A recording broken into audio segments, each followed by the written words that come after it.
I don't know, but No, you know what you need, Chantal? You need to get your butt out of the Middle East. You need to go back to Canada and you need to start living a life that isn't just a big scam. I mean, this is silly. You're going to be 40 years old. You're out here, I mean, following some 29-year-old thinking that he's going to love you and marry you and make a life with you and whatever. Girl, come on. He laughs at you. He makes fun of you. I mean, why do you think you're over there with him? Because you guys are living it up? I mean, yeah, you really look like you're living it up. You really look like you're happy. What you need to do is you need to go back to Canada. You need to start putting in hard work. And you need to, if a relationship is really what you want, if that's your end game in life, I know it is for some people. If that's really what you want, someone to love you, someone to call you baby, someone to give you affirmations, whatever. I mean, slow steps. I mean, whatever. Get on the dating apps, work on yourself, get back to a point where you can walk for more than a minute without getting dizzy. I mean, that would, if I were that in that place, that would be my number one priority. Not who's going to call me baby when I put my head down at night. I mean, girl, come on. I mean, you're not going to be able to heal in this environment, let alone thrive. You're talking about energy. You're sitting here telling us how you're about to fall asleep. so you're getting help and you want to dunk on Chantel? And that's why I think Shannon and FFG's chemistry is so beautiful, because they're so similar. FFG has to be the hero. That's why she has to always dunk on Chantel with something. Like when she did the thing with BBJ, I stand on this. She did her big one. She did her big one with that one, especially with the way Chantel was running her mouth talking about FFG's dogs and all. When I saw her pull that off, I said, leave it to Chantel to have me applaud FFG. I was pissed. I was like, oh, this was so good. She trolled the fuck out of you. Oh my God. So, just so we're clear, and you heard it here first. What happened with BBJ, rescuing BBJ? The BBJ rescue to FFG will be with the 89 LBs are to Amber. You will always hear about it for years to come. Always. That's never going to die. She did her big one. She had to make it public.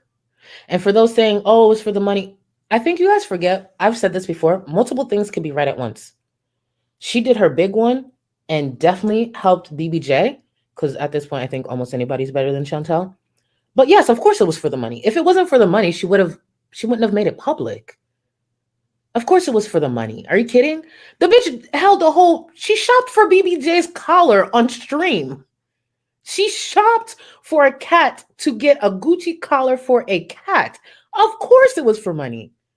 But I'm not going to take away the fact that, like, at least she got BBJ. But yes, it was for money. Yes, it was for content. Are you crazy?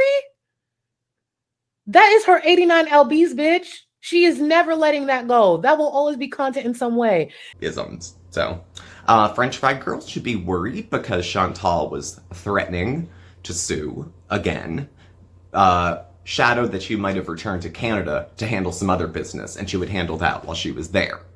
I would be terrified if I was French Fried Girl. So terrified. This is the woman who couldn't even make a vet appointment, and she's going to coordinate a multi-person lawsuit because she felt duped about her cat being given to somebody else. By her to somebody else. But she couldn't tell you who because the selfish bitch wouldn't even walk down the stairs to go say bye.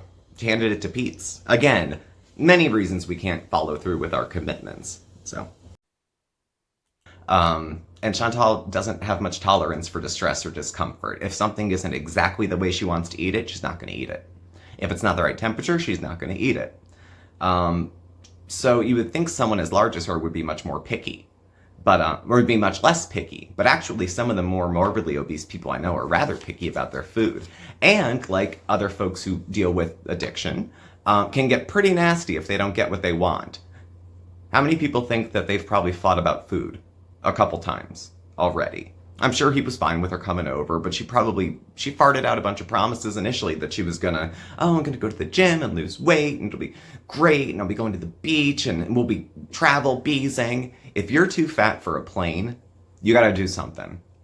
because now you can't even get out of there in a hurry if you need to.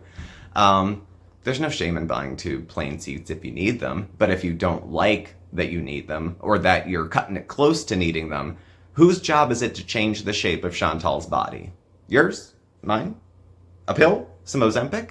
No, it comes down to Chantal and what she chooses to do. At this point, she's had more resources and opportunities and access to treatment over the years that most people don't give a shit how she feels, or that she probably can't handle all of her ADLs maybe on her own, because she was always such a nasty, self-centered person that her discomfort brings people pleasure. We've heard of Schadenfreude. You know, it's the same sort of thing. I don't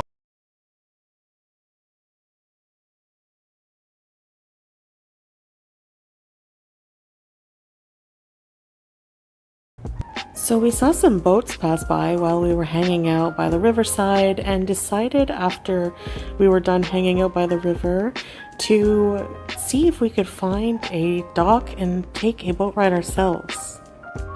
On our way, it was his hard-earned money to try to buy her food that would support her health. And then either she ordered it without him or he came to reason of, look, I don't love you so much that $250 isn't worth risking your health to me. So if you really love me, Chantal, really, really love me, you'll go on there, eat yourself half to death, and give me the cash. So, I don't know. And she wants privacy. Okay. And where's your husband? Where's your husband? Where's your husband? Where's your husband? He's out with the boys. Thailand, from what I understand, has a very, very active sex scene. So, I'm sure he'll text you. But at any rate, this week we're going to... But she's sitting there, not a lot of people around, but it was the old eyes darting. Remember the outhouse? Or going for Burger King and then sitting in the parking lot, full face of makeup, looking all over the place to see who's looking and who's watching. She's out proud and doesn't care, but hawks like she's ashamed of what she's engaging in. So when she's sitting there with Sala eating, and there's people, you know, not a lot of people, because they go everywhere when it's closed. She's afraid of people, and they want to be able to film, and they're weird. They're weird. She likes getting attention, but standing out doesn't really... Like, I think she probably feels like people are staring, because they are staring. It's a spectacle. She's 4 times the size of a normal woman. So I think people are going to stare. That shouldn't be unexpected. Is it rude? Is it cruel? I don't know. Bottom line, it shouldn't be unexpected. And to act shocked would be kind of stupid as well. Please look better after yourself. Take better care of yourself. If not you, for your husband that you told us you loved so much. How much do you love him if you're willing to eat yourself to death because it's too difficult to try to get better beyond 36 hours? I'm not a 12-stepper, but the bondage of self. She's so obsessed with meeting her own wants and needs that she, to her inadvertently, steps on people and hurts people in that way.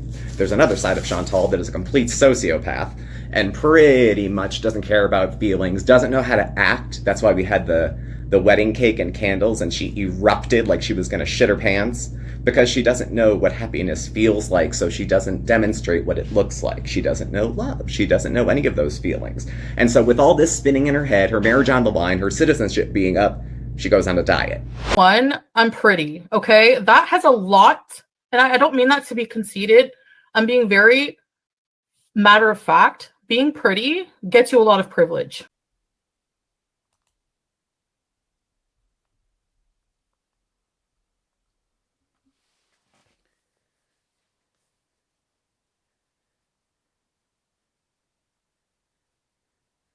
I'm just saying, you can get away with a lot if you're pretty. Number one, I'm pretty.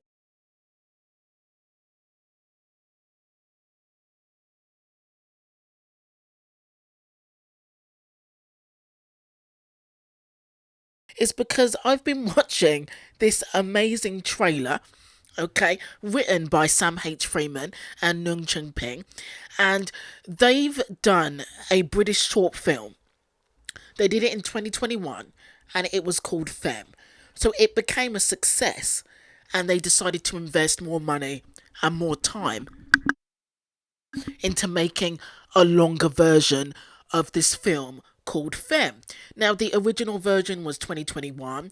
It won a British Short Award from the British Independent Film Awards, and it became a huge hit. So they made a longer version of it, and I haven't seen the short film, and I'm trying to find the short film, but they've released the trailer for the new longer feature length version of Femme that they've done. So why YouTube recommended this to me, I don't know, but they did, and I've been watching this trailer non-stop. So if they'll allow me to put the trailer in, I will show you this trailer that I am seriously obsessed with. Sorry guys, I forgot to add trigger warning, LGBTQ themes and homophobic violence.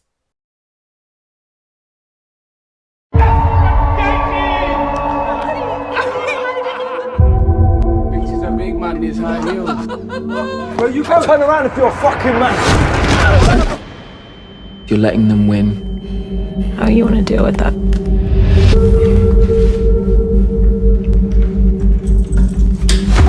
I think you're a nice looking lad. On your front. I'm a nice guy. If you disrespect me, fuck you up. I get that. Yeah, I'm the same. Oh, you know. You a fucking big man! I best remember not to fuck with you then. So, this film features Nathan Stewart Jarrett from Candyman and Misfits, and George Mackay. Now, I haven't seen George in anything, but he has been in 1917. After research, guys, he's been in 1917, When Hands Touch, Wolf, and I Came By. I haven't seen any of those films, but I will watch this George Mackay in Femme, because this film looks awesome, and it's a kind of a genre that hasn't been covered in an LGBTQ world. So this film looks amazing, and I will be doing video after video after video of this film Femme when it finally comes out in December. So please stay tuned. Hi guys, I just need to quickly add that concerning Femme, Femme is released in Europe on December the 1st, right? It's released in some places earlier. So, in Spain and in Europe and places like that, it's released in December. Okay, and then... So I'll be watching it in December. For people that are in the States, Femme is going to be released March the 22nd. I just wanted to put that in there. So there's a good few months. If you're in the States, there's a good few months before Femme is released in your cinemas. Hi guys, and welcome to Taylor Talk. This is going to be a long one. This is going to be Mr Snowflake's interview of Casey, and Casey is one of Anne Boleyn's exes. So this is called Casey's Interview, Victims of an Empath, Part 2, and we'll get into this because this is like a 2-hour interview.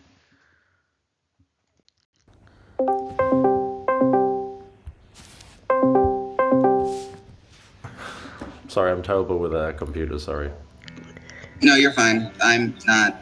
If I didn't have to work with them, I wouldn't be as good as I am with. Same.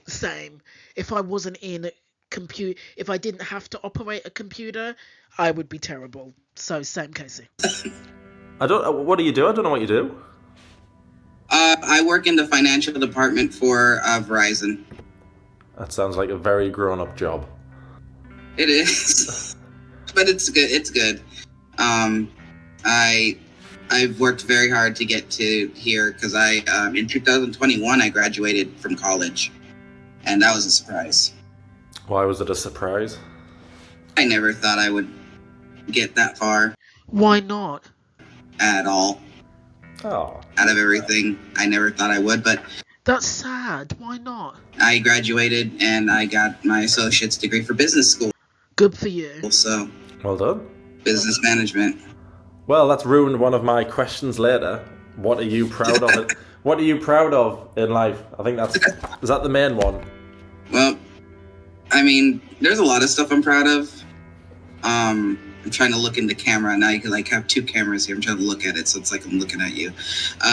Well, it's like That's a good idea. I'll do it. not just of graduating college, because that was, I mean, I graduated throughout the pandemic, and that was hard.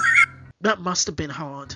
I'm not an online learner. I'm an in-person learner. So when we had to go, well, everything's shut down. You're going to have to do everything online. It's like, oh, no.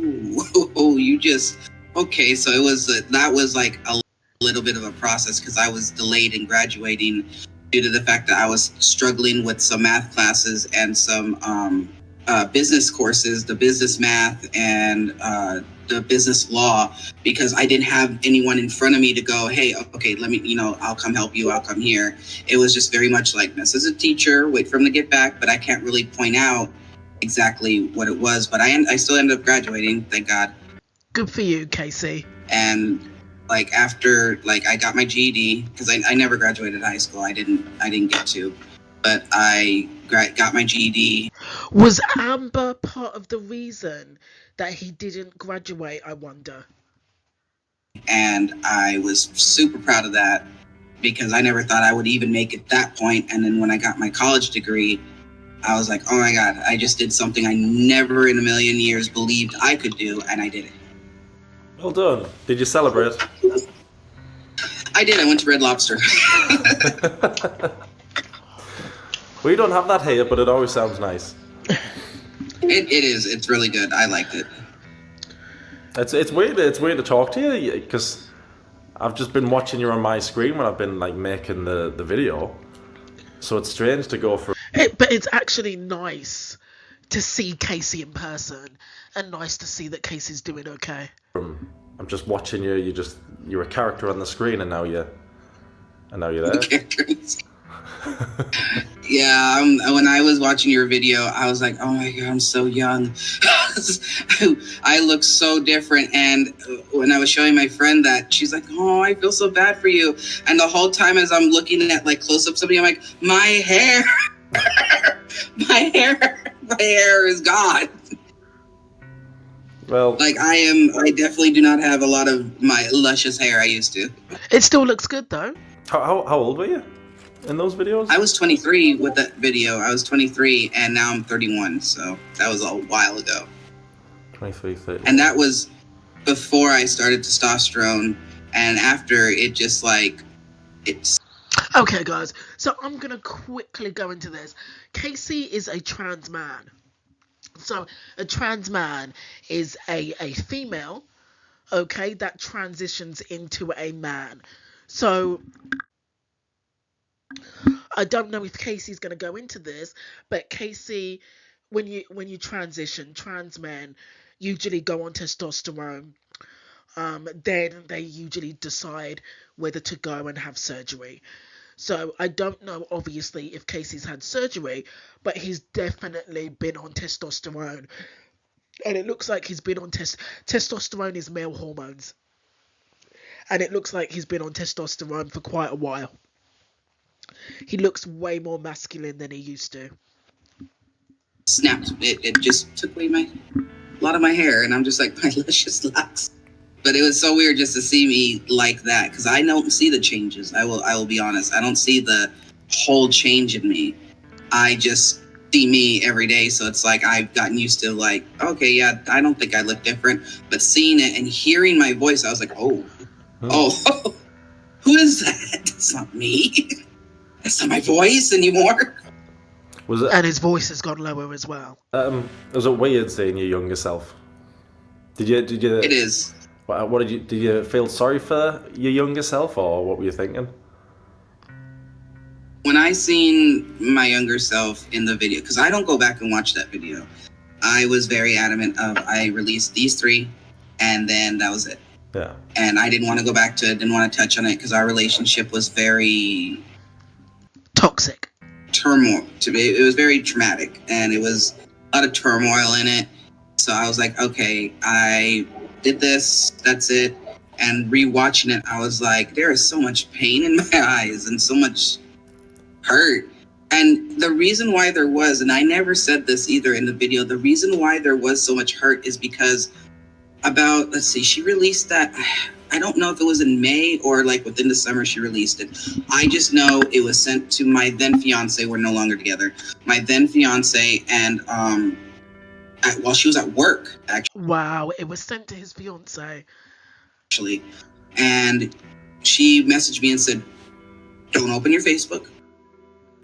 Don't go on YouTube. Just don't go on social media until I get home." And I'm like, "Well, why?" Oh my goodness. She's like, "Just don't. Just wait till I get home. Just play video games or something, but don't go on social media." And then when she got home, she was like, "I was sent this," and not only was she sent that, I was sent it. A few of my friends were sent it. My sister was sent it. It was just, they found, so it's like, and that's why I got mad when she's like, "I didn't even mention who they were, but they found me. They found me." And that's why I'll say what happened, but I won't mention you. Some of these story times are so dangerous. That's why. And this is the other side that Amber Lynn never wants to talk about. So, it doesn't expose them, but it does. And that's the side that Foodie and Amber don't want to talk about because it makes them look bad.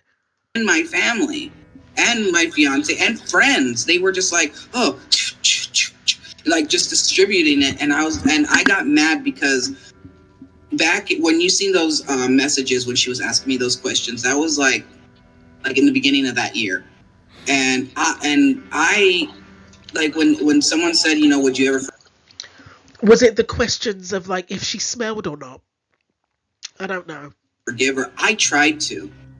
I reached out in Olive Branch saying, hey, and I remember exactly what I said. I said we were kids when we were together, and we had no business being as serious as we were because we were kid. I was a kid. How, was Casey really 15? How old was Casey when they got together?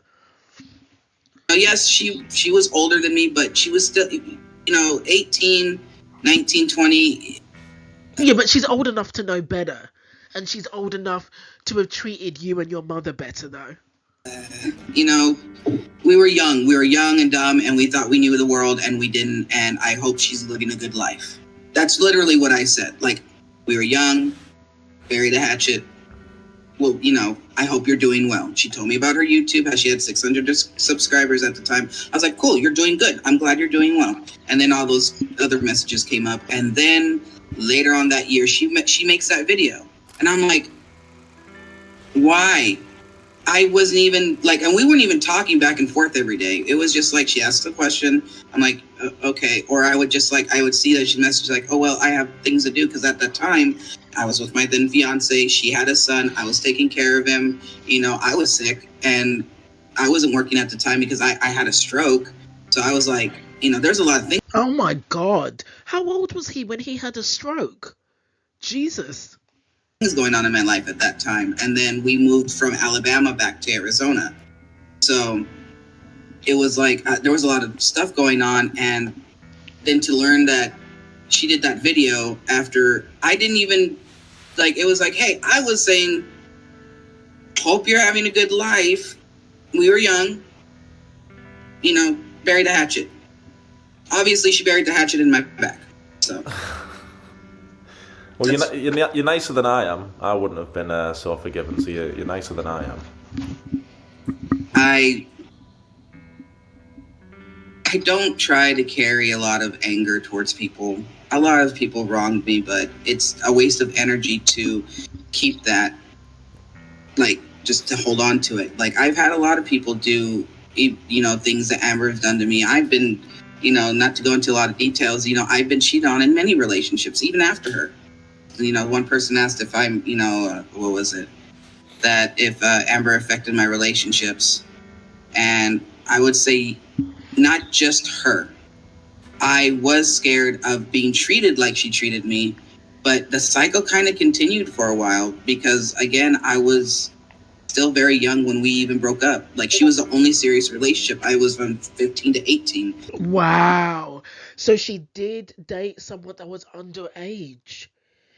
Oh my God, Amber did date Casey at 15 onwards. She dated somebody underage when she was 18.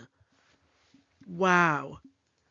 I spent my teenage years with her, and that's the only type of relationship I knew. So going into other ones, unfortunately mirroring that of being like having people take advantage of me or hitting on me or just being mean to me, and that's all I knew until me and my ex-fiance broke up.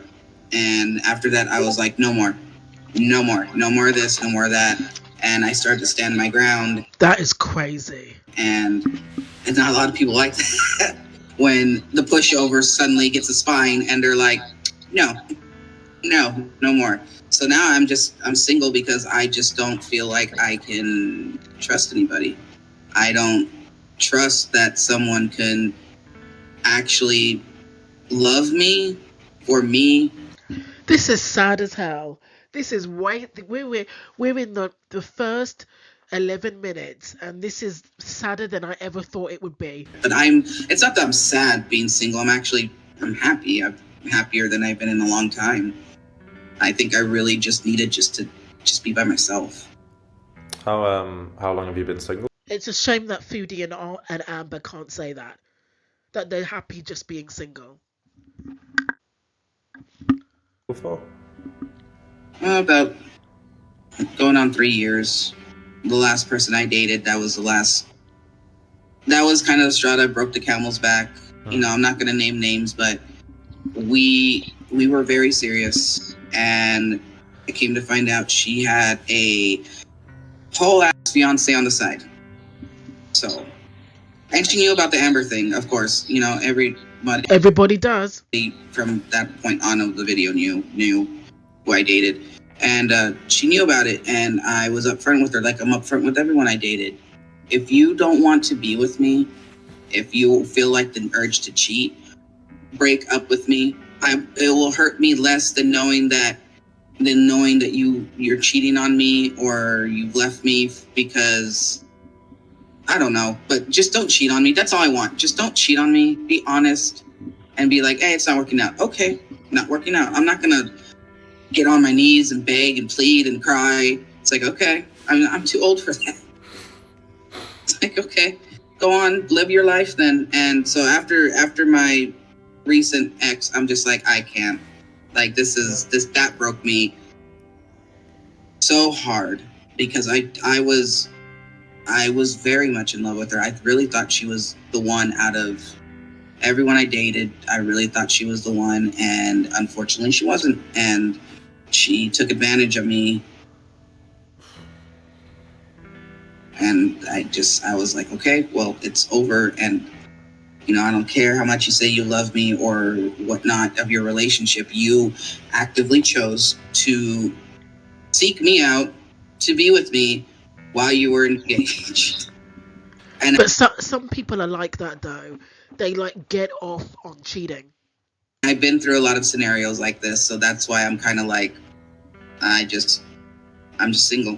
I'm tired of being taken advantage of. I don't want that anymore. I'm 31. I'm too old for this. I'm too old for it. God, you've had no luck dating. I don't look that old, but I feel it. Definitely, I feel it. I'm 35. I feel old. Oh, you're not that older than me. Not by much, but I'm having to start me. I have to do 20 minutes of stretching in the morning just so I can move now. So you've got that to come. That's good. Why does Mr Snowflake do sport or something, or is he just wear and tear? You said you had a stroke. I didn't know you had a stroke. Yeah, when I was 22, it was scary.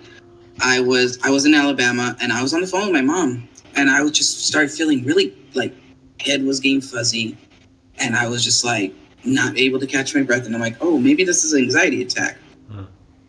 And as it was going on, I was like, oh, and I would tell her, oh, Mom, I'm gonna go. I don't feel good. I'm gonna rest and lay down.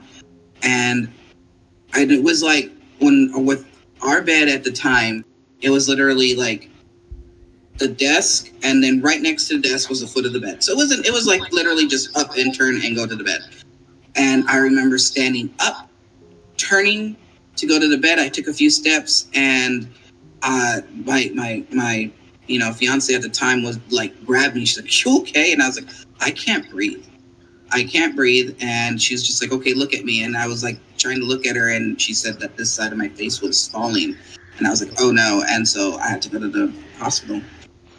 How long I wonder why. did it take you to recover 22 years old. from that?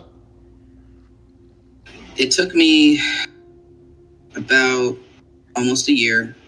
It wasn't a very serious. I mean, the strokes, of course, are serious, but it wasn't like life-threatening in a way, I guess, the way they put it to me. But it was, it damaged my nerves in this arm to where, like I can lift, thank God I'm right-handed. Like, I can lift stuff and whatnot, but it took me a lot of effort to get strength back in this arm, because it was very much when they wheeled me in and they were trying to, they're like, okay, squeeze this hand, and I would do that, and they would have me squeeze their finger with this one, and it was like took all my strength just to close my hand. And so it took about a year for me to get movement in this one. But even then, like, I still can't like grip too hard with this hand when I can with this one. And it's like when this one kind of feels like it has a delay in movement because, well, of everything. And it just like, it scared me. I was so I'm scared just listening to that. 22 and a stroke. scared in the ambulance because I felt cold. And then I dumbly looked up at the heart monitor, and my heart was going from, dropping to 50, then it would go back in the hundreds, then it would go down to the 50s, and like they're looking at it, and I'm like, oh, and they see me look at it, they're like, oh, just relax, and I'm like, I can't. And they were and they had to like physically move my arm and my leg, and like, and because I just couldn't lift it, I couldn't do anything, and I just kept thinking to myself, I am 22. I'm 22 having this. I shouldn't even be having this at that. That's what I'm thinking. Like, you're in your early 20s. What the hell's going on? That age, but and I even told the doctor that, and it was hard to talk. And he's like, it doesn't matter what age you are. You can have a stroke at any age. It's like, oh, well, and it scared me. And I was like, okay, no, I started doing stuff to better my health. And I mean, I still have to like get my heart checked, and that's not just from that. It's because I was adopted. I have two sisters, older sisters. One has a hole in her heart. She was born with a hole in her heart, and one was born with a missing valve. So we're prone Is that like your adopted family or your biological? to heart problems, and I have to get it checked to make sure nothing is wrong. Oh my God. The only one who good is my little brother and he doesn't have anything wrong with the heart or anything like that. I'm like, you're lucky. You're lucky. How's your mother? How's your mom? She's okay. From that video that was years ago, she slowed down a lot. Unfortunately, she has slowed down a lot. She's needing to use her cane now. Now she has a cane. She's on chemo shots. Wow. I've never seen Casey's mother until now. Chemo pills didn't work. She has different pills that she has to take to kind of just keep her going. But on her paperwork, it looks like that she is approaching renal failure. And she has lupus, but... Oh, goodness. So it's kind of like a day-by-day thing. And she's a little spitfire because even though she should take her cane out, she's like, I don't want to look old. I'm like, Mom, you're 64. Oh, she looks so lovely. And then she'll be at the store. should have brought my cane. Yeah, she doesn't want to admit her age or anything like. Well, who does when they have all that? But Does she know that you're doing this chat? Yeah. she does, and I showed her the video. Oh, no. Oh boy, no. I showed her the video. I had to sit her down and explain to her, Amber didn't do that. It was a documentary. It was me. Sorry. She didn't do it. Sorry. Yeah. I was like, it's fine. It's okay. Cause she had to witness a lot of my, A lot of your life, kind of partially go down the toilet because of Amber's actions. being upset that it's like, why is this following me? Why does this always have to follow me? Like, I had a friend in the UK and they're like, you look familiar. Are you? And I was like, do you know that? And they're like, yeah. So I'm like, it reached that far. Obviously it's reached that far, but it's like, and that's another thing. I'm so scared to date because I don't want them to look at me and go, you're the one from that Amber drama. Yeah, I am. And I'm not going to deny it. Like, there's no reason to deny it, but it has affected me going forward. I was like, I am so private about certain things, like at my job, when I was at school, even things I do now, I'm private about it because I know, with working with things on the internet or working with anybody, this video could be out about it, or they could have seen it, or they could have, they could have followed her. And I don't want anyone to, I'm just me. I'm me. I'm not the person from the video. I'm a person from the video. I really hope Amber Lynn watches this. She's not going to learn anything. She never does. But I really hope she watches this from beginning to end. But I'm not just a person from the Amber drama. I'm literally me, just me. And that's you're a human being. All I want to be seen as is the work I do, the things I want to do. And it's scary because I am I do moderator stuff for like Discord and streams and stuff like that. And in that part of my life, I do not even mention I've had a YouTube. I don't mention anything like that because they are people who are online and that could just take my everything that I've worked for away. Well, that was going to be one of my questions. Does the whole Amber drama, does that still follow you now? Does that still affect you now? And obviously it does. It does. And I don't know what her goal was with that, especially saying that she did not mention me and no one knew who I was, which was a lie. Again, I still go back to that. I'm sorry I'm going back to it, but I just don't understand how she still said that when people found me. They found me, my friends that I've had for years, family. It's sad to know that all that was spread to them, and I had no idea until later that day when I was sat down and shown the video, and I was so mad. I was so mad and hurt. I had tears. I was destroyed. And I sat there what do I do? And they're like, make a rebuttal video. I said, but what is that gonna do? And obviously it did a lot. I did not realize how much it did. And I did get videos I got video messages from her on, I know there's a little bit on the video you seen. Yeah. Or the stuff that you saw. There was more of those, but I wasn't gonna post them because I'm not that petty. But there was lots of them of her crying, begging me to take them down. And I'm like, no. I wonder why. Why is Amber begging Casey to take down his self-defense videos? That's crazy. You did this. You did this. You think you can tell me to take this down after you did this? You can take yours. I mean, she did take hers down, but people got it already, and obviously it's uploaded everywhere. Yeah. And I'm just like, no, I'm not taking it down because you reap what you sow. You did this, and I'm gonna leave this up, and I will leave it up for years. Good for you, Casey. Stick to your guns and don't let her try to emotionally manipulate or cry her way into getting what she wants, like she does to everybody. Years and years to come, because I'm not going to get bullied off of taking down my truth. I think even without your rebuttal video, I don't think anybody believed her video because it's terrible.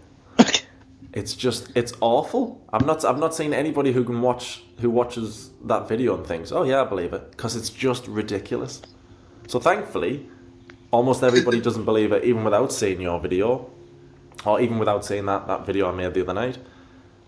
You don't even have to watch any of that. Just watch her video and look at how ridiculous it is. The way you cut it to, show exactly what she said and then what I said, I was like, wow. And I hate that she lies. I do. And I'm going to be nice, and like I told you last night, she was in school to be a social worker. And she was in school for a while to be a social worker. She was doing good. She was getting good grades. I'm not going to lie. I'm not going to degrade her on it, because she was getting good grades and passing all her classes. She was doing so good. And when she went with Then what happened? Crystal, she did not continue her education. She was 8 months from graduating. Oh, wow. And then when she got with Crystal, she just ditched everything, huh?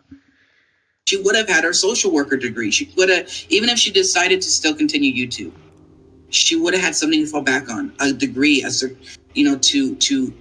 wanted to help kids that were in her position, but she didn't follow through. And it makes me sad, because it's like you were doing so good. Even if you didn't want to continue it after you got your certificate, you should have still got it. It would have helped you later on in life, at least.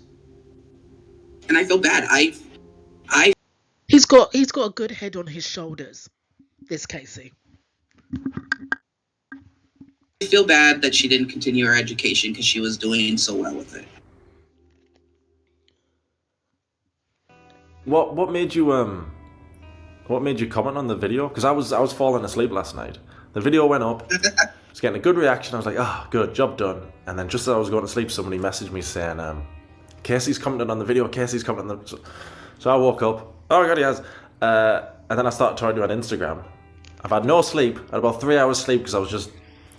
I'm sorry. No, it's my fault. I made the video. I was just buzzing that you messaged and that you were okay with it. Because when you were messaging on Instagram, I could see you typing. I was like, oh no.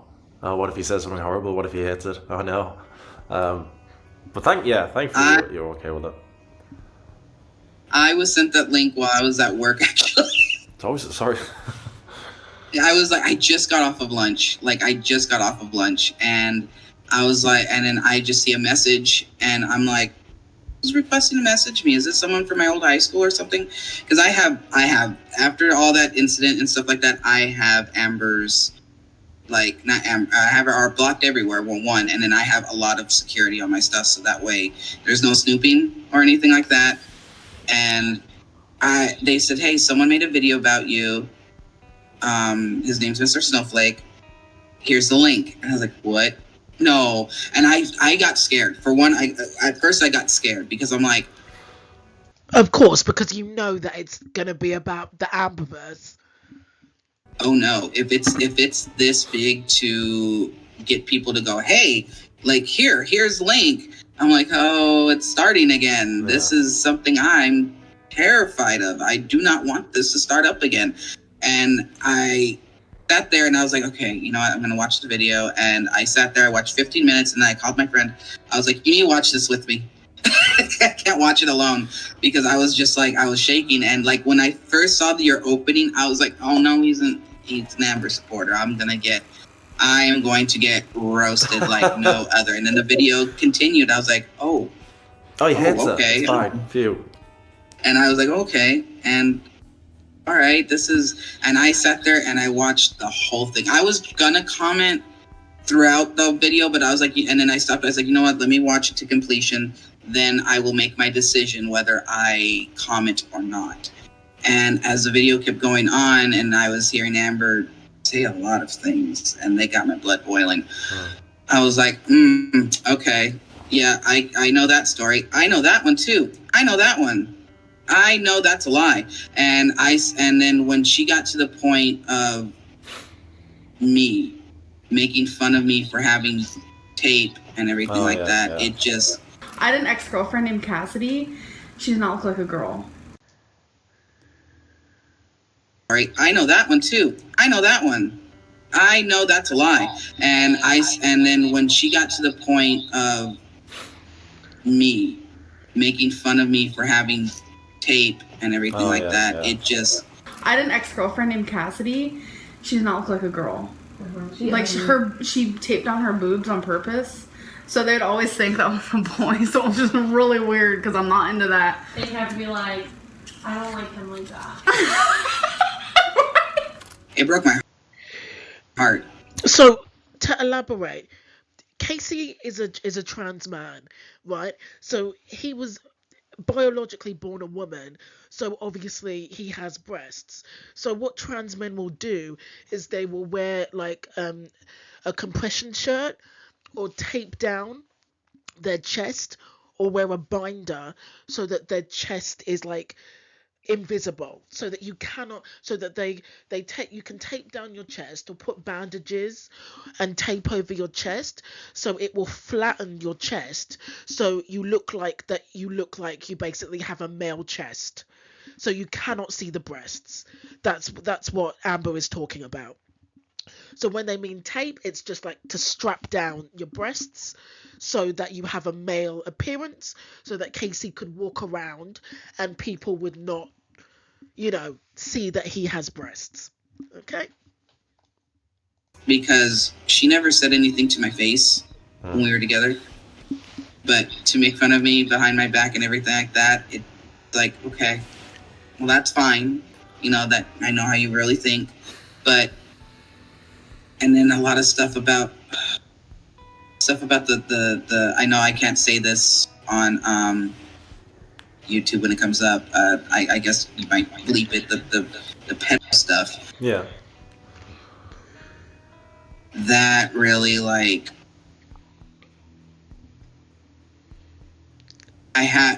okay. So this is what story, not a story. This is something that happened that I was debating back and forth of saying, I've said it to my friend and, told her what happened. And I was like, I don't know if I should say this, but I never said it in the original video because that's not what it was all about. I wasn't about all this. I was just about, hey, I didn't do that. When we first started dating, of course, online, and the site was Moco Space, that horrible site. It's Moco Space. And I was just... with the story of how I met her, I'll start with that, is that I did meet her there because I was going on those chat rooms and stuff like that.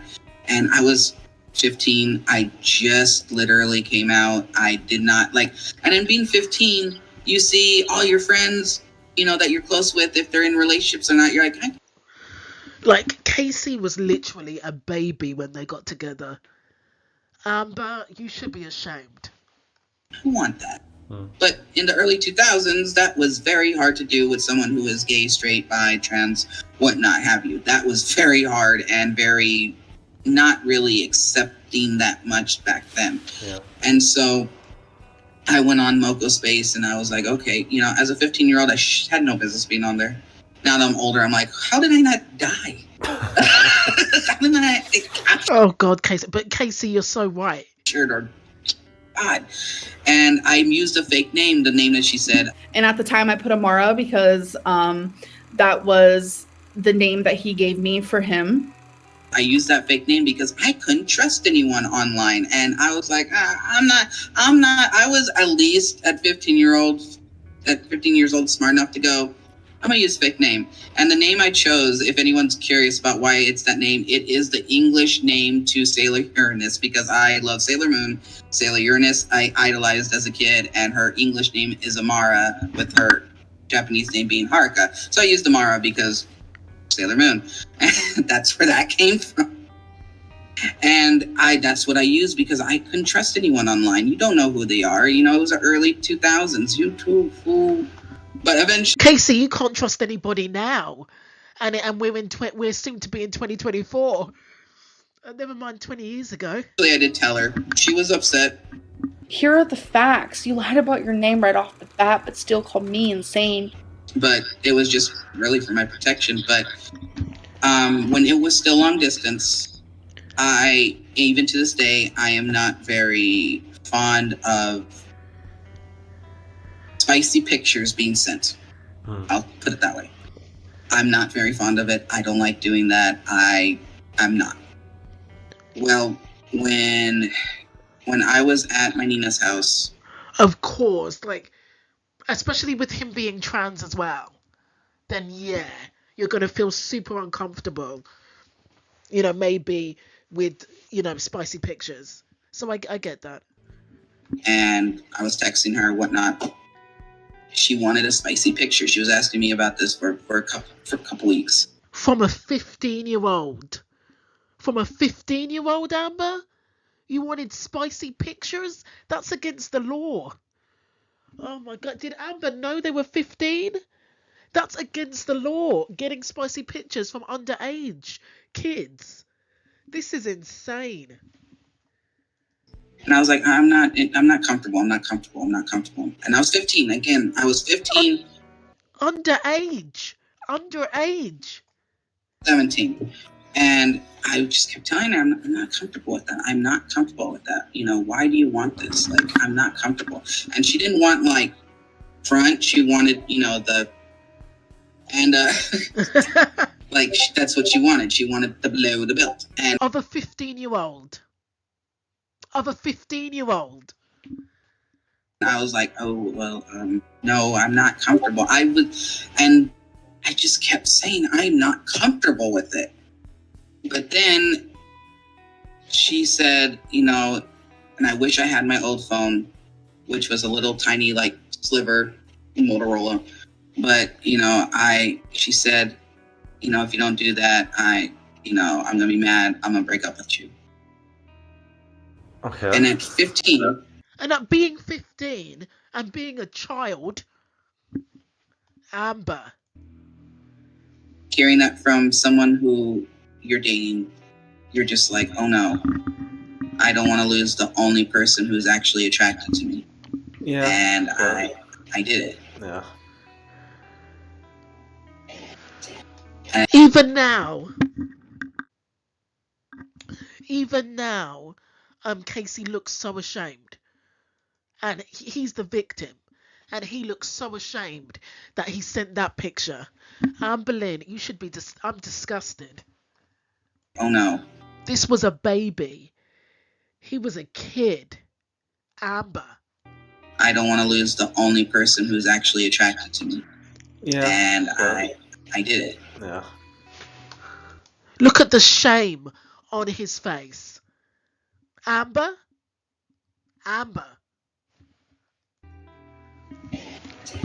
And I didn't like doing it. I didn't want to, but hearing if you don't do that, this is going to happen, I was like, oh, well, I don't want to. The manipulation started really quick with this one. Be single and not have anyone who cares about me like this, so I guess I will. Okay, so Amber was 17 and he was 15. Still wrong of you, Amber. Even though you were both minors at the time, still wrong. You're guilt tripping a child, an underage kid, into taking their clothes off. Do it. And I did it. And do I regret it? Yes, I regret it. And being that the age I am now, if I had a kid who did that, I would be like, oh no. You don't need to be with that person. You don't need to be with anyone like that, because that is distributing of porno. Yeah. And yeah. And I didn't say that in that part because it's like, what I posted years ago was about clearing my name. This is about everything else I never got to say. This is why I wanted to do the interview, because this is everything else that I didn't get to say, that I've been holding on to, that I've been struggling with. Good for you, Casey. Let it all out. And people don't know. People don't know exactly what I struggled with and exactly what happened, besides like, oh, I did not do that, you know, and this is what happened and why I didn't do that. This is, you know, everything else that they want to know. But I will say, I'm not going to go into weight. I'm not going to go into hygiene. Y'all know this already. I've said this in many things that I have posted about. I'm not petty. I could be petty, but I'm not petty.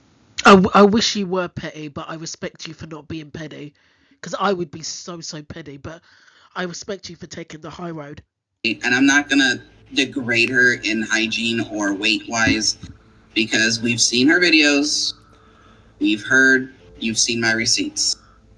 You can piece together all that. I'm probably going to have to watch his other video, Victims of an Empath, episode 1. From there. Like I say, you're nicer than I am. I'd be really petty. I'd show everything. So would I. You're better than me. I'd show everything. So you were in an online relationship for a year, weren't you?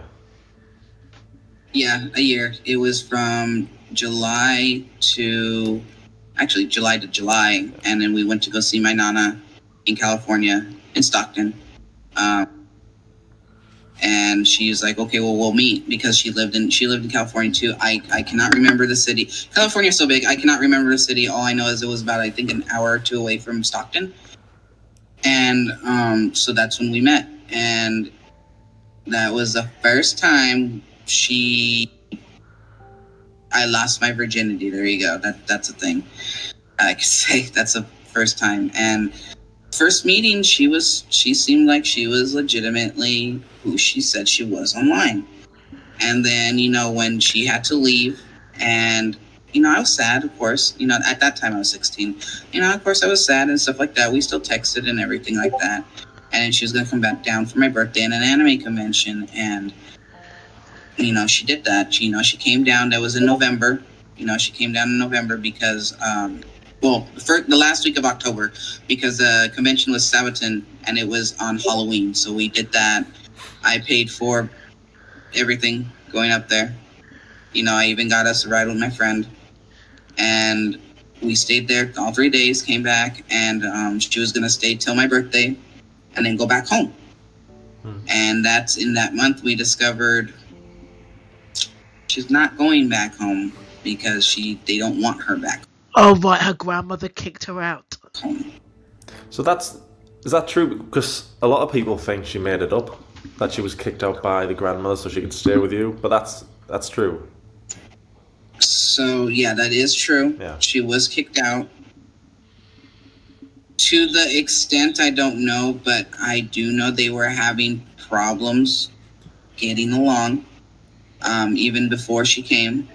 And, but for the grandma to just, and the mom to just spring it on us is kind of like, and yeah, my mom was mad. Like I said in the video, my mom was mad because she... Like anyone would be.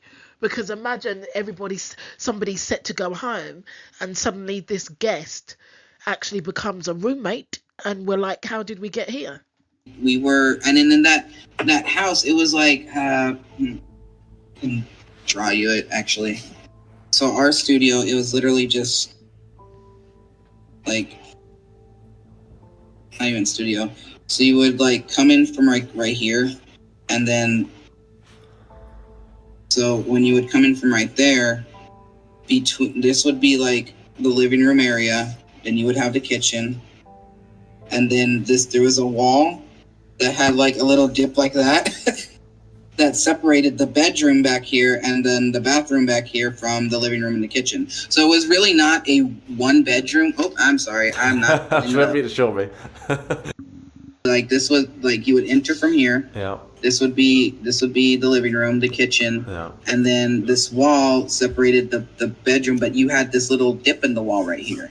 and then the bathroom was back there. So it was really just like a studio with a wall, like I said. A tiny studio apartment.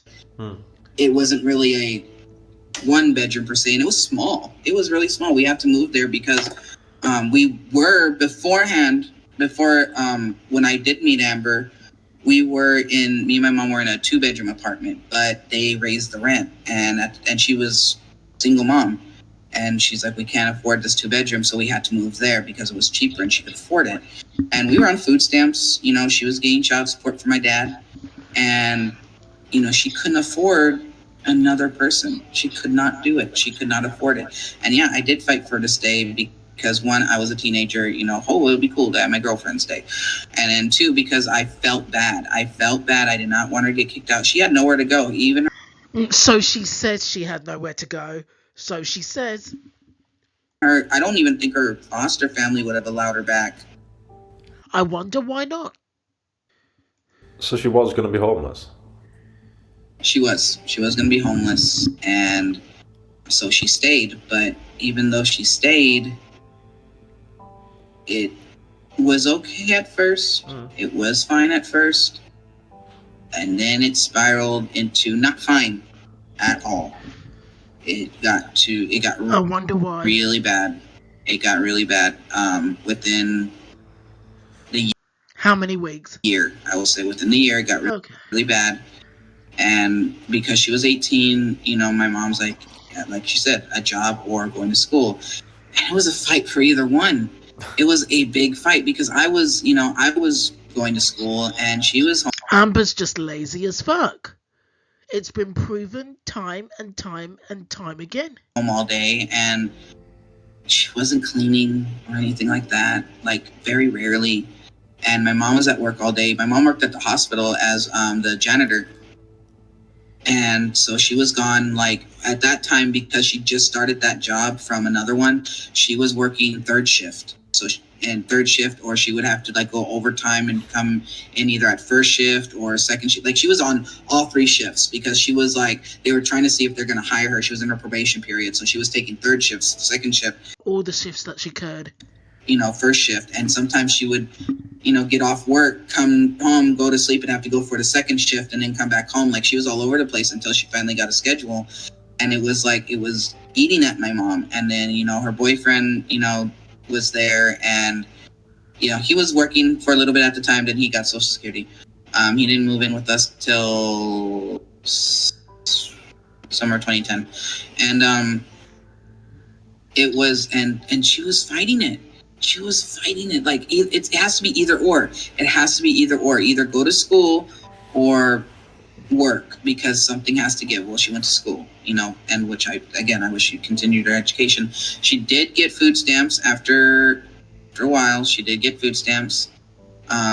Spending it to help the house was very rare. My God. I won't say she never did it, but it was very rare, and sometimes it was a fight. And then sometimes, like, her foster mom would help her with paying her phone bill or send her, like, a gift card for Christmas. That is nice that her foster parents still kept in touch, huh?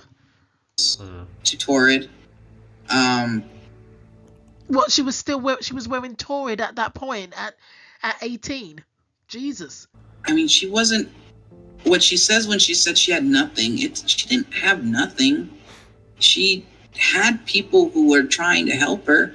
Like in her foster home, oh God, that story. Like in her foster home, I understand that it wasn't, you know, being in foster care isn't a great place. I mean, and I do want to correct this. I wasn't in foster care. I was adopted like right after birth. Like I was adopted right out of the hospital. So I didn't go through foster care. Thank God. Good for you. I do know my birth family though, but I was adopted right out of the hospital. But I had friends in foster care. I have a friend whose mom is a foster mom. And so I've been around a lot of these kids, you know, even growing up. And I see that, you know, they are sad. They are hurt. They do miss their parents. They wonder why their parents aren't like that. And it's like, you know, it's heartbreaking.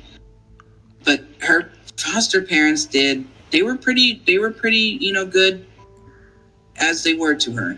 I don't know the whole story. Like there's side A, there's side C, there's middle B. I will never know. But they did build her and her brother their own room. She wasn't happy with it. I will tell you that right now. She wasn't happy with it. She said it was so small. And I get it. It was in the garage. But they built them both a room. That way they were no longer sleeping in like the kitchen area. Whoa. So they built them their own rooms. It wasn't that big. It wasn't that flashy. But they gave her a room. Them their own rooms. They built it for them. She got her own bed. She had her own space. And so did her brother. When you say it got bad after about a year, what was happening after a year? How exactly did it get bad? Yeah, I know you mentioned a little bit in your old videos, but when it started during the summer, and we were again, I cannot remember why we argued. I will never remember why we argued. I just remember the shock and the fear. It was because we didn't have a bed in the living room yet. We didn't have a bed in the living room yet. We had my Nana Monica's old couch and then the floor. And so we were, sometimes she would sleep a lot of the time she would sleep on the couch. I was constantly on the floor. And Jesus, Amber, you couldn't sleep on the floor once? And they were both female at the time. Casey had not transitioned yet. Come on, Amber. You didn't give your girlfriend the sofa once. We were watching music videos on TV. I know there was a song on, I can't remember the song, but it was I know the song that played beforehand was Bulletproof. We were just watching music videos, and I don't know why we got mad. I don't know what started the argument. I just know that she had this look of anger in her eyes and grabbed my arm so tight, and she left nail marks. So the physical abuse starts. And I was like, what? Like, that was the first time she ever put her hands on me. Ever. And I was like, what? Like, I was confused. I was so confused because I've seen people, abusive relationships on TV shows, movies. I never thought, you never think, oh, that won't happen to me. And the minute that happened, that's when it started to spiral down. And it was really bad when it started to spiral, of the hitting, of the, oh God, I was having an anxiety attack before school. And this is before Casey looks like he's about to have an anxiety attack right now. Like, I could really get control over it. Like, I was still figuring out medications for it. And I called her, and I was like, and I was crying. I was like, baby, I can't, I'm having anxiety. I don't know what to do. And she screamed at me over the phone. I don't even know what she said because the scream was so loud. She just screamed at me over the phone. And you could tell she was in the bathroom, and because it echoed, and it just you just hear her, and I was like, well, I'm sorry that you're mad. And then she screams, I don't care. Hangs up. Amberlynn, the supportive empath. Okay. The supportive girlfriend, ladies and gentlemen. And so I was like, okay, I got to deal with this alone. I got to deal with my anxiety alone. Okay. And then she texted me saying, you made me get upset at school. I'm yelling in the bathroom. People are looking at me. I didn't have to yell, but okay. She did not like me going out with my friends. I lost a few friends because of her. CJ and... It's the same thing with Destiny. The only reason she let Becky have friends is because Becky's friends became her friends. But it's the same thing with Destiny. She hated her going out without her. She hated her having fun without her. It's always the same pattern. And Cheyenne, like I said, CJ, yeah, she got her number, and I still feel that punch to this day on my arm. Like, that was a very angry punch to my arm. And CJ is no lightweight. She can punch. She could punch a bull unconscious, I swear. And and she just comes up to me, why'd you give Amber my phone? My phone number. And I said, I didn't. I would never give Amber any of my friends' phone numbers because I knew that chaos would ensue. And she showed me the text messages, and I cannot remember what they said. But when I went home, I said, did you text CJ? And she did admit that she got my number from my phone, because I would take a shower in the morning before school. I guess while I was in the shower, got my phone and was like, oh, I'm going to get this number. She didn't like CJ. She didn't like Cheyenne. But she hated Alex. She absolutely hated my best friend Alex. Hated her so much for I don't know what reason. Maybe it's because Alex seen through her. Maybe it's because Alex didn't put up with her BS. But she absolutely despised her. And I confronted her. I guess protection of privacy, but it would be nice to see a picture of his friends just to see what they look like. If they were pretty, if they were conventionally pretty, if they were slim, Amber's going to be pissed. I wish I had those messages. I deleted everything from her after that whole scandal fiasco, because she tried to add Alex on Facebook before the whole video came out. And Alex messaged me saying, why is Amber trying to add me? I hate her. She does. She hates her. She hates her. She hates her. I said, even to this day, Alex hates her. That tells you something, right?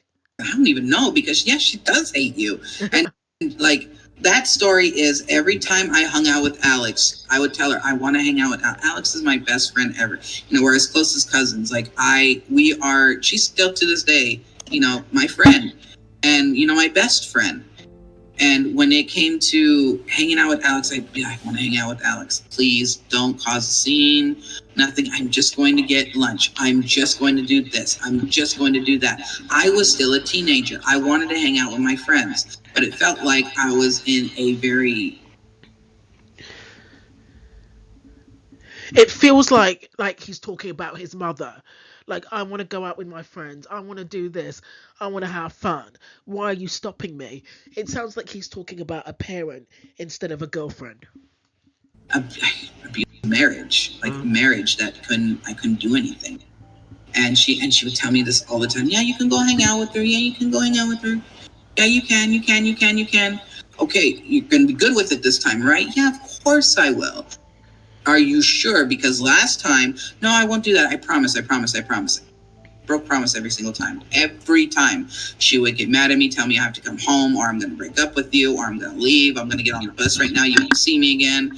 And Alex was getting frustrated with it. And I can't blame her, because I would sit there distraught. I'm 16. I'm distraught because I'm getting threats of my, girlfriend saying, you're hanging out with her. If you don't come back home right now, when I want you to, in the next 5, 10, 15, 20, 30 minutes, you're going to, I'm going to leave you and you'll never see me again. And I'm going to break up with you because, you're not coming home. I'm like, wow. And she full-heartedly believed I was sleeping with Alex. Full-heartedly believed. Oh, okay. That makes sense then. That now, yeah, that kind of makes sense. And I was like, I'm not sleeping with her. I see her as family, even to this day. We don't even say, we're friends at this point. We're like, oh, that's my cousin. Oh, that's my cousin. I could never see her like that. And, I don't understand where that came from. But Amber is so jealous. And so toxic. And so paranoid. She was like that with Destiny too. Guys, I wanted to add that I honestly think that Amber wasn't that jealous or possessive with Becky, because I honestly believe that Amber did not find Becky physically attractive, in my opinion. Because we never even shown that. Alex, had brought her boyfriends around. She knew the boyfriends Alex was dating at the time. Alex, we never had that kind of relationship, ever. Nothing like that. But she was convinced I was sleeping or cheating on her with Alex. And when I confronted her, when she tried to add Alex that time, and I confronted her saying, why are you trying to add Alex? So texts. What? So I just got a text from my mum and Alex that you sent them friend requests. Casey, Amber Lynn, text back, yes. They were big parts of my life at one point. Years later. Casey responds back, you were convinced me and Alex were sleeping together when we were together. I can understand my mum, but Alex, you both never got along. You hated her. I never hated her. Amber Lynn replies back, what the F? I never ever thought that about you two. Casey, we argued all the time when I hung out with her. And yes, you did think that we slept together. You brought it up a good amount of time. Amber Lynn, you have these weird accusations. Amber Lynn says to Casey, you have these weird accusations constantly about things that happened when we were dating that never even happened. Typical gaslighting. I never thought you and Alex had sex. Alex is ugly. No offense. Yes, you did. You could. Yes, you did. You. Text. Casey texts back. You apparently don't remember everything, but I mean, you and Alex, plain and simple, never got along. It was like oil and water. Amber Lynn says, I do remember that. I didn't like her at all, and she didn't like me either. So she's basically confirming what Casey has just said. Casey then says, then why add her then if you don't like her? Amber Lynn replies, they didn't have to come running to tell you. They could have just casually and quietly denied the request. You said that I was sleeping with her. You were convinced that. Okay, we aren't 12 years old. I move past things. I'm 25 years old. I've grown up and I let go of grudges. Casey texts back. They told me because they want to know why. Alex tells me everything and she's my best friend. My mum, one, doesn't even know how to work Facebook fully yet. Two, she talked to me and Sabrina about it because she doesn't want to seem like she's disrespecting my wife by adding my ex. I was cheating on you with her. No, I wasn't. I never said that. Yes, you. Yep, Casey continues. She talked to me and Sabrina about it because my mother doesn't want to seem like she's disrespecting my wife by adding my ex-girlfriend. So that's why she told me. Amber, LOL. Very adult. And then Casey texts back, okay, ... You did. Yes, you did. You know, everyone remembers this. My Alex remembers this. My friend Cheyenne and CJ remember this. My mom remembers this. No, I never said that. I never said that. And after that message, I was like, I cannot be her friend. I'm not. I can't even be like an acquaintance at that time. Like I can't even reach out an olive branch because it's like you are lying to me. You are lying through your teeth. Well, you're remembering stuff wrong. Oh no, you can't. It's the gaslighting. She is like an A minus gaslighter. Play that with me now. You can't play that with me anymore. I am not remembering wrong because that was the remaining of our relationship. That was a year and a half of you saying that. And if Alex came up at any time, my goodness, you were extremely mad. And so when she was like, "Oh, you're lying, you're lying, you're lying," you know, you're not remembering things wrong. I don't know what you remember, but that never happened. Okay, I see how you are. You haven't changed. Goodbye. Do you think she thought you were cheating because she had cheated it? Because that's what they say, isn't it? If you're cheating, then you're going to suspect your partner. So do you think that's a good question? That's why, because she was, yeah. I think, okay, so I don't think it was that, honestly, because when it came to that open relationship thing, she did not like any girls wanting to be around me. Interesting. But she was willing to go all the way with wifey, or was she? She wanted it on her end, but she didn't want it on my end. Yeah. And I was like, okay, well, and then the way I work is like, fair is fair. Okay, then. And she's like, well,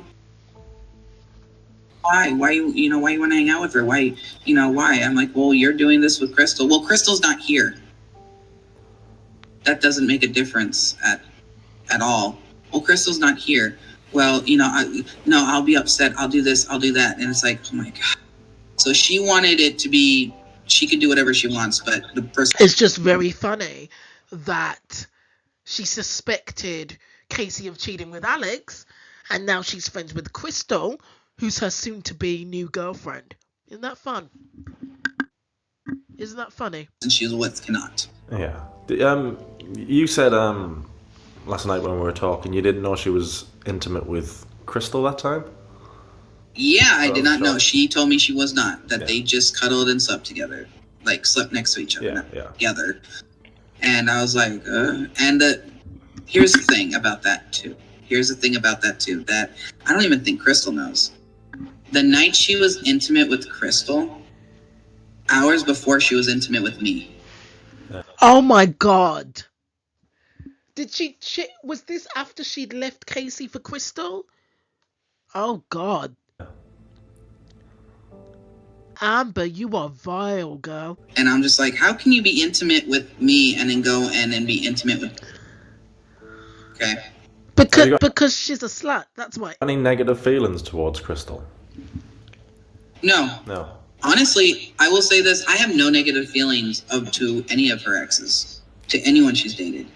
I have, like, Crystal, from what I haven't heard or seen of her since she left that night, which I know there was a question about that, about like how long did it take her to leave. And I'll get to that, but I never seen hide nor hair of her after she left. But Crystal's a sweet girl. She's a really sweet, timid girl. And I, like I said with the story. But again, like, very easy to take advantage of. You know, Casey, teenager, underage, 15, easy to take advantage of. Crystal, sweet, timid, just wants to make everybody happy. Easy target. Destiny, she really loved Destiny, but she wanted to mold her into a Crystal, into a Becky. She wanted to mold Destiny into an easy target, and that's where the physical abuse came in. Becky was such a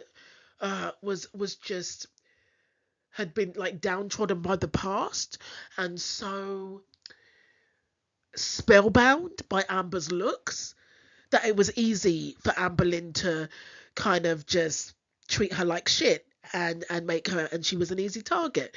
She goes after Pacific women for a reason, or Pacific girls for a reason. About the iPhone, well, not iPhone, wow, the iPod Touch, the ancient thing now. She made her cry over the face of the phone, which is like, dang, someone's getting you. And they were like $200, I think $300 at that point. And like, she was willing to buy her a brand new iPod Touch, that slick touchscreen one. And she just asked a question, do you want this gigabyte or this gigabyte? And she just made her cry over it. You asking me that, and like I said, it's burned into my head. You asking me that is like me asking you if you want a purse or a wallet or something like that. Because I know Crystal wasn't about purses; she was a little bit of a tomboy, and it just like dang, someone's getting you an iPod Touch. Like, why are you making her cry? Why are you being so ungrateful, Amber? I defended Crystal that night. I defended her because I was like, that's wrong. You need to apologize. I made her apologize to her. Did she apologize? She did. In a way. In her own way. In an Amber way. Okay. So not really. In an Amber way. In an Amber way. Look at Casey's face. We all know how Amber likes to apologize. But it was... And when I learned that they broke up, I was sad for her. I was sad for Amber because she seemed like she really was head over ears in love with her, and I felt bad. It's like, oh, well, I'm sorry. And she said that Crystal wanted to try to be with the guy, and that's why. I don't know if that's true. That's what I was told. I don't know if That's interesting. That's interesting. that's true. For everyone out there, I don't know if that's true. That's what I was told. And I told her, I just hope you don't treat Crystal, or do anything like that you did to me. And then she did admit that she's hit her before. She said she hit her once. Do I believe it was once? Oh my god, no. Oh my god, that's horrible. That's horrible. Crystal? No. Oh my goodness. She's hit. How many of her exes has she hit? Oh my god. When I seen the end of your video, my friend was like, I got chills going down my spine. I said I did too. Well, yeah, I was gonna... Sorry, go on. Oh no, go ahead. Well, I was gonna say, I was gonna bring that up. I was gonna say that there's Ask a Femme, the Ask a Femme post saying Amber said if you hit somebody once or twice, it's not abuse. It happens. You slip. Well, I'm editing part 2 now. I'm editing the Crystal episode now. It's awful. It's absolutely awful because I was making a series on Amber called Shit by the Algorithm, and I didn't really cover the Crystal era because I didn't think I was going to go as in depth. So I didn't really know what she was like with Crystal, but going back for this, it's just awful. It's just so depressing. I'm just sat there watching. How bad was she with Crystal? Somebody else be just treated. It's so sad. It's so sad. I feel so bad for her because I know how Amber was with me, and I was like, Crystal is Crystal's a very sweet and gentle. She's a pushover. Gentle and timid girl. Yeah. And she didn't deserve any of that. Whatever that happened, like I said, I'm gonna watch your video. Like I don't want you to give spoilers or anything like that. I'm gonna watch your video of it. But it was. I'm so scared. I'm terrified to know what happened. I'm terrified. I only know. I don't even want to know what happens. I don't want to know. A little bit what happened with Becky and Destiny because I had a friend. Well, I have a friend that used to follow her, and she told me about Becky. Yeah. And oh my God, I was like, that's the part where I won't be nice, but like I said, I don't have any negative feelings towards any of her ex, any of them. I mean, when the whole thing happened with the video. Casey, you need to see how she treated Becky. You need to. Destiny didn't send me a message, a little threatening message, but nice. I don't hold that against her because it's like you were with Amber, you were doing what you believed was right, and I'm not going to hold it against her. I wonder what Destiny sent her. Destiny sent Casey a somewhat threatening message. Why? I'm not. I don't hold that against her at all. It's the veil that Amber puts on people. That's what it is. She puts a veil on people and they can't see past it's abusive behavior. It's an abusive pattern. That veil. And so it's like, and then once they are away from her, it's like, and I've seen it like with the video with that you have when you show Destiny and stuff like that. I have not seen anything with Becky. I've only heard. But when I seen the video with Destiny talking, I was like, that veil is lifted. I can tell when that veil is lifted because it's just a look of just sadness, and just, I have to say regret. Sadness and regret, and just like, they just don't have any love for themselves because of what, they probably regret Amber had them do, or Amber, what the Amber convinced them to do. And I feel, like I said, my heart goes out to all of them. I'm not upset at all of them. I don't hate them. I don't hate you, Destiny. I don't hate you, Becky. I don't hate you, Crystal. I just wish you guys find happiness, and happiness away. Why? Because you barely know these girls. From what whatever she put you through. And please find happiness. It will, and to Becky, because I know a little bit about what's going on with her, it will get better. It will take years, but it will get better. And I promise it will get better. And just love your... They, on Twitter, they do need to do it. It sounds like a surviving Anne Boleyn. There needs to be a surviving Anne Boleyn series. All of them need to get together and air her out. Seriously. I don't care who hosts it or whether they all go to Destiny's house. Like, this has to happen. The surviving Anne Boleyn series needs to happen. Yourself.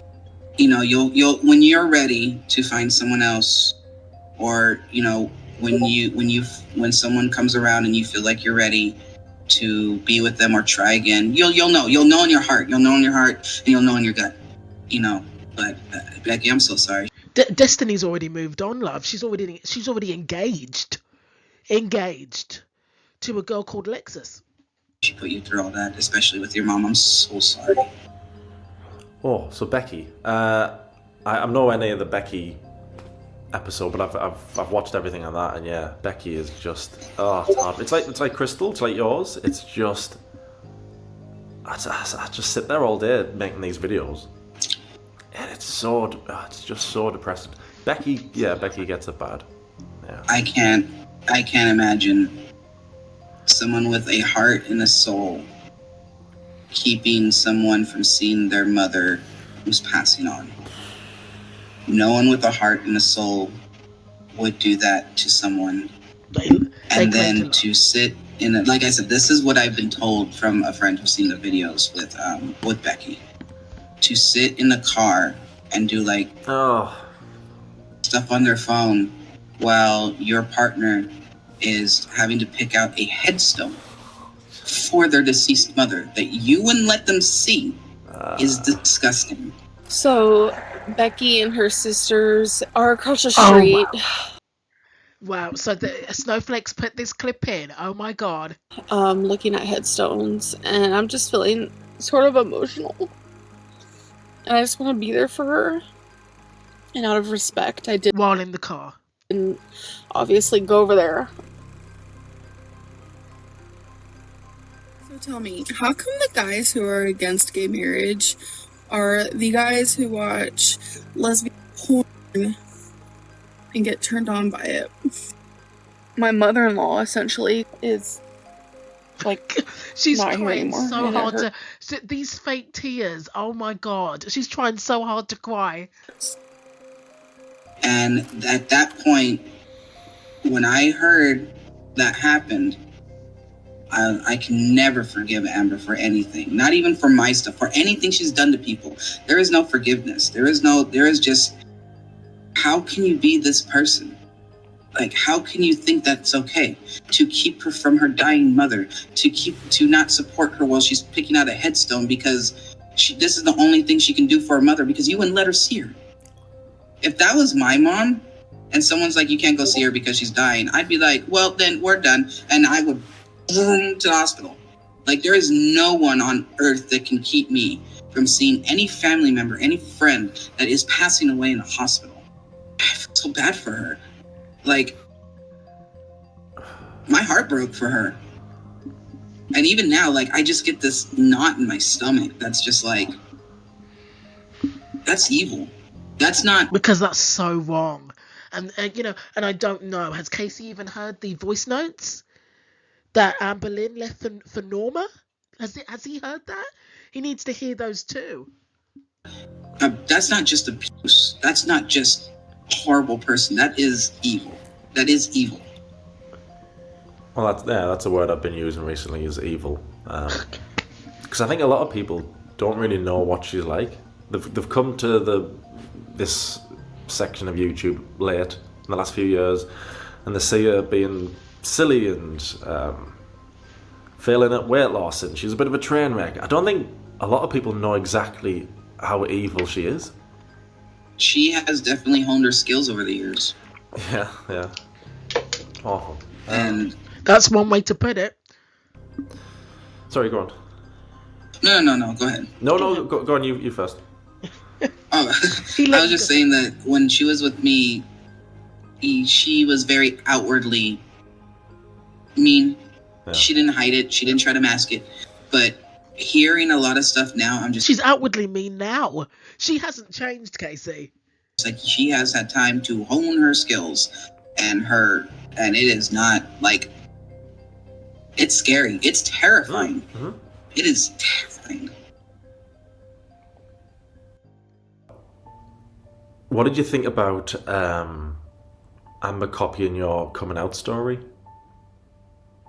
That was, the first time I watched it was actually with your video. Was it? I don't follow her. Yeah. I don't follow her at all. I don't watch her videos at all. I refuse. I refuse. So all the videos that you've compiled in these series that you're going to do, this is the only time I'm watching her videos, but I'm giving you the revenue, not her. So, good. When I seen that, I was like, oh,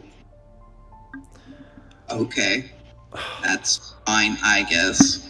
It doesn't bother me. It doesn't, because it's like, okay, if you need that, that's fine. It doesn't bother me, whatever. If you need to use it, fine. Did she ever tell you her real coming out story when you were together? I don't remember if she did or not. That's a good question. Yeah. I really don't. I cannot remember with the life of me whether she did or not. She copied. I mean, even if she did, at this point, what's a truth and what's a lie? Yeah. Well, I was going to say, she copied yours word for word. Oh, that's nice. Well, because I watched your videos, and then I watched hers, and I was thinking, I've heard this before. Have I watched her say this before? And then I thought, oh my god, she hasn't. And then I went back and I was like, oh no, it's word for word. Is Mr Snowflake gonna add that one in? Because I haven't seen the coming out stories. It's ridiculous. It's word for word. He copied my whole fucking flow. Word for word, bar for bar. Word for word. Oh my goodness. I mean, I think the last video I did onto a dresser was like a couple years after that, when I found out that that she was claiming to have written stories about my characters. Like, because I love, obviously, even to this day, I have my Naruto shirt on. You see it in the background. I love anime, and I've made OCs, and I have stuff on, written stuff on fanfiction. OCs are original. OC is stands for original characters. They're characters that you make up, that you put in fan fiction. So let's just say you let's think. Killing Eve, right? So you've got Villanelle, Eve, Carolyn, Elena, Kenny, Bill. Okay, let's say I want to add a girl called let's take a look. A girl called Laura. Okay, and she's going to be an original character. She is she's got green hair and she works as a assassin. Okay, that's an original character that I've made up, that I've put. Laura is an original character, an OC that I've made up and put into a franchise, into a TV show that's already up and running. That's what an OC is. It's an original character that you have made up from scratch. .net and archive of our own. And I found on Kiwi Farms, when Kiwi Farms was a thing, because I was just searching for stuff on my story because I forgot what one was called, and I was Kiwi Farms is still a thing, baby. Trying to get back into my thing, and it was like, oh, Amber writes this. It's a story about this Kia person from Sailor Moon. I was like, whoa, and I got mad because I was just like, she knew how much I've worked on those characters. She knew that. That's my fanfiction.net name. But when this Kiwi thing came up, someone said that when they Googled you-know-who's name, I'm not even going to mention the name, y'all know who, that it was her story, and it's called Stormy Night. I wrote it for my character. That character is a big part of me. I've worked on that character in OC for Sailor Moon since I was 11 years old. You know, it's like It's like to punish her exes. Like it's like to punish Casey for breaking up with her, or to punish Casey for standing up to her, to punish Casey for choosing her friends over her. It's like Amber always goes the extra mile to do deliberately hurtful things to punish them for ending it. You know? It's like who goes that far as to copy and paste fan fiction and take people's original characters? Amber's absolutely insane, guys. She's insane. Who goes to this length? Jesus Christ. And I made a video. I was like, they ain't hers. Period. I have all the proof. I have all my drawings. I have everything. Those are not hers. Those are mine. And people are like, well, why do you want to claim such bad work? I'm like, I was young when I made that. And even if it was bad, that's mine. Why would you want to... Why would you want to claim such bad work? I've got to click this. Because it's yours. You made it. Like, exactly, stand in it. They Googled you-know-whose name. I'm not even going to mention the name. Y'all know who. That it was her story. And it's called Stormy Night. I wrote it for my character. That character is a big part of me. I've worked on that character in OC for Sailor Moon since I was 11 years old. And I made a video. I was like, they ain't hers. Period. I have all the proof. I have all my drawings. I have everything. Those are not hers. Those are mine. And people are like, well, why do you want to claim such bad work? I'm like, Why do you want to claim such bad work? I'm cracking up here. Was young when I made that. And even if it was bad, that's mine. That's yours. I'm the same, Casey. I write fan fiction. If anybody tried to claim my fan fiction, no matter how bad it is, no matter how corny it is, no matter how many typos there is, I'm going to claim my fan fiction. He has every right to claim his fan fiction. It's his. I'm completely on Casey's side with this one. It's yours. The hours that you spend writing these fan fictions. In some cases, the research that you do, the videos that you watch to refresh your memory about the characters, the character studies that you do. Some of these fan fictions take years. No word of a lie. So yeah, I get why you would want to claim it. The possessiveness that you have over your fan fiction is so real. It's so real. So I'm totally with him on this. And I know this sounds pathetic, but you got to write fan fiction to understand where we're coming from. That fan fiction is no joke. It is sometimes, but when you write for hours and then you find out that somebody has tried to take your work, I can get why Casey would be pissed. It's mine that I worked on for me. She copied. Did you see in the video I uploaded the other night?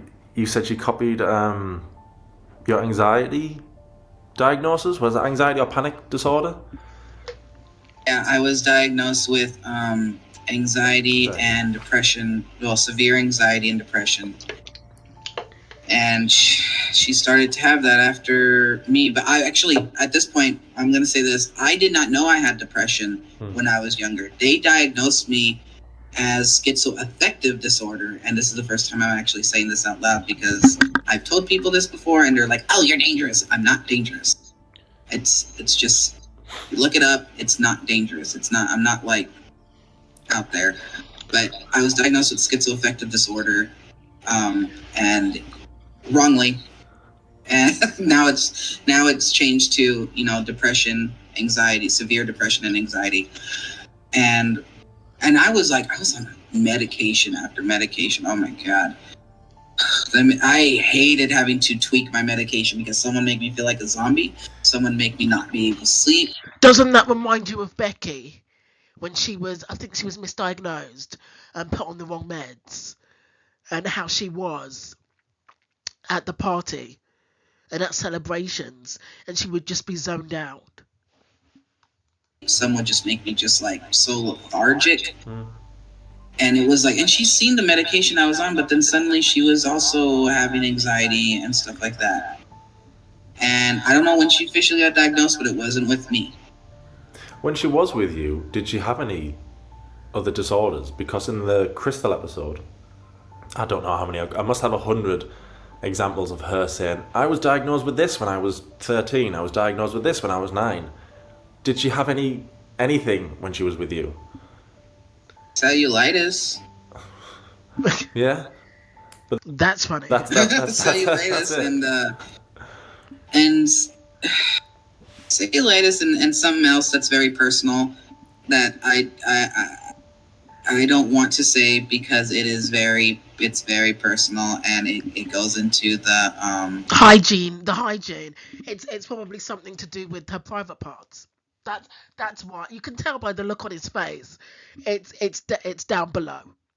It's down below. Parts I don't want to talk about, but that and that's it. That's all I know of. Okay, so she didn't have these 100 conditions and disorders then? No. I prove all that in the Crystal episode. We'll get to that.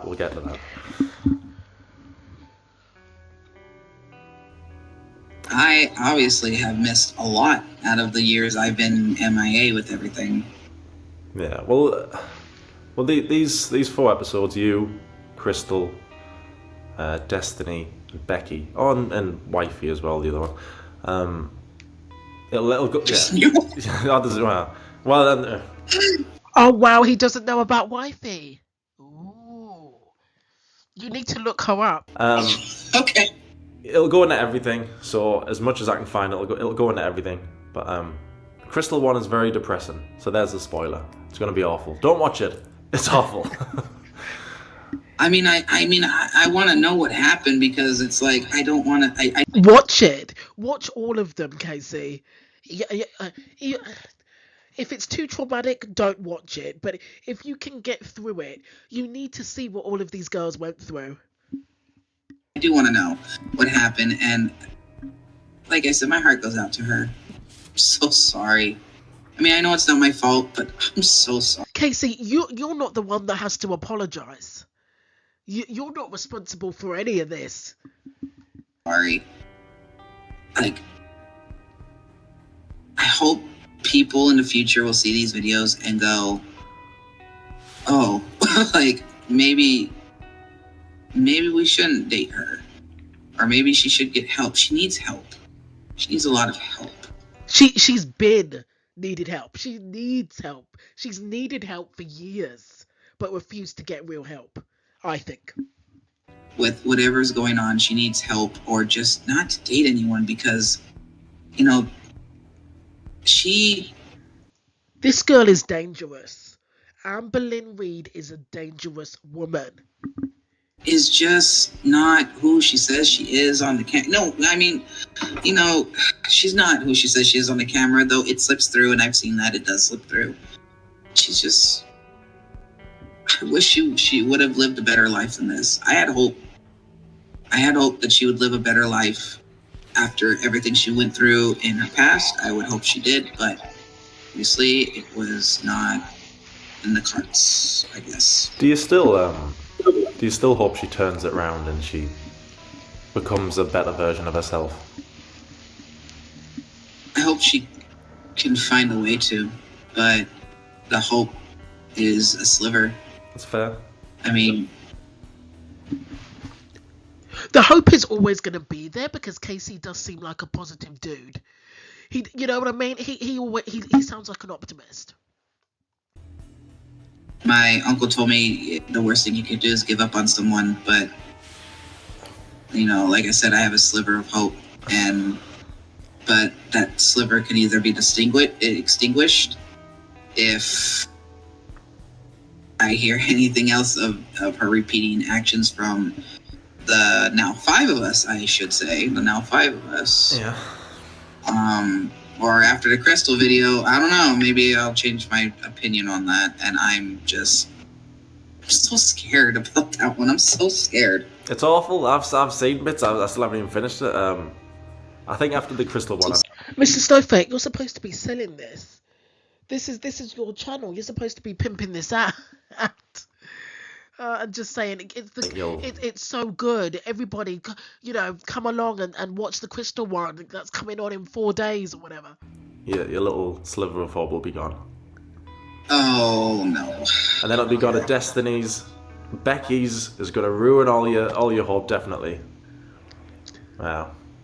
I mean, Becky's with just the whole thing I know about her mom. Becky will break your heart. Becky's story will break.